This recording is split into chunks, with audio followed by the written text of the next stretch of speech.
Meu nome é Viviane Fernandes, eu faço doutorado no programa de pós-graduação em meio ambiente da UERJ. Eu vou falar sobre a construção da problemática de uma tese sobre sequestro de carbono, é a minha tese, para a mitigação do aquecimento global. Toda a ideia da tese inicial ela é construída em cima dessas duas imagens.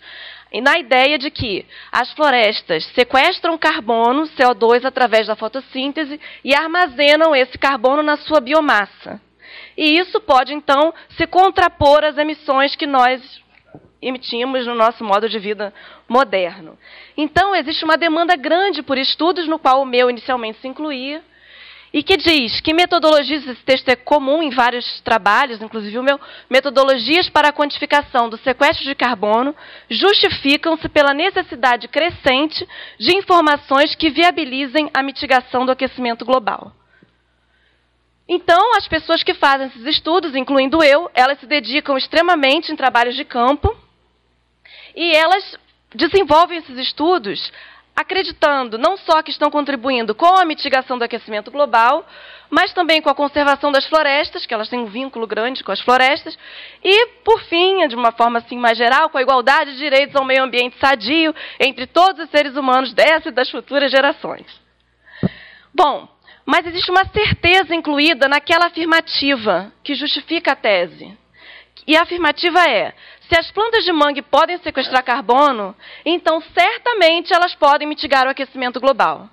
Mas será que é tão óbvio assim? Será que eu posso defender uma tese só em toneladas de CO2 por hectare por ano e isso imediatamente vai chegar lá? Certamente não. Quando a gente acompanha o percurso da unidade de sequestro de carbono até a implementação de projetos de mitigação, a gente vê que não. E o pior é que quando eu cheguei nos projetos que são implementados para conservar florestas naturais e com isso mitigar o aquecimento global, eu ouvi a voz dos povos das florestas que são contrárias ao mecanismo de rede que é proposto pela Convenção do Clima. Eles falam sobre mercantilização da floresta e mercantilização da vida. Então, como é que eu podia trabalhar na minha tese, que tem uma proposta vinculada aos ideais da Convenção do Clima, e, ao mesmo tempo, lidar com essa realidade? Então, eu percebi que eu tinha dois caminhos. Ou eu ia por aqui e dizia que eu estava fazendo ciência para a sustentabilidade, ou eu iria por aqui e isso invalidaria o meu trabalho. Porque eu iria por um discurso de que o trabalho certamente leva ao mercado de carbono, e o mercado de carbono certamente tem consequências, e não veria sentido em fazer, então, a minha pesquisa de campo. Então, nesse cenário aqui, inevitavelmente chega-se ao ponto de constatar que a proposição que justifica a tese, apresentada como fato estabilizado, é contraditória aos valores pessoais e morais que motivavam a referida pesquisadora. Então, como Latour coloca, ao mesmo tempo aí um problema ético. Algumas vozes não foram ouvidas. E como é que eu faria para ouvir dentro da minha tese? Então, eu pensei em várias coisas. Eu desisto da quantificação, eu mudo o foco. E aí eu encontrei a teoria Torrede, que me diz que eu poderia ver o problema de outra forma. Então, o problema da minha tese, ele não estaria vinculado a resolver o problema da mitigação do aquecimento global, mas de romper com uma barreira entre a ciência de um lado e a política de outro, a natureza de um lado e a sociedade de outro.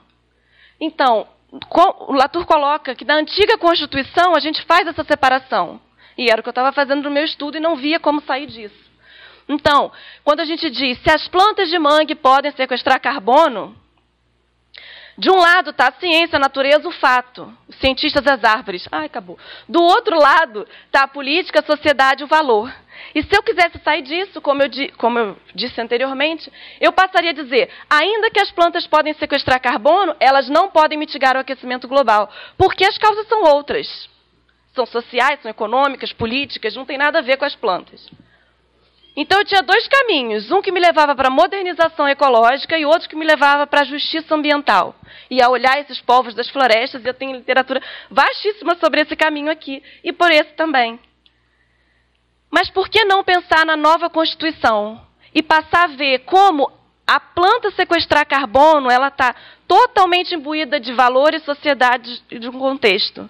E, ao mesmo tempo que qualquer coisa que se pense para resolver um problema, ela é feita em cima de fatos da natureza e do conteúdo.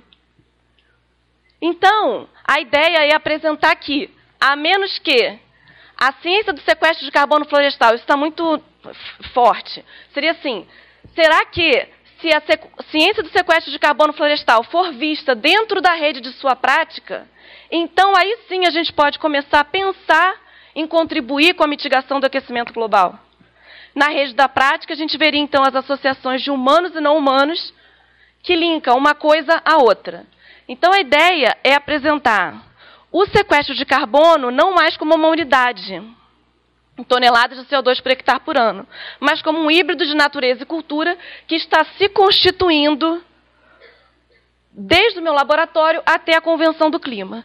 E talvez com isso, talvez vendo o sequestro de carbono como híbrido de natureza e cultura, talvez nós possamos nos aproximar do que os povos das florestas falam, porque eles, de fato, não separam a natureza da cultura deles.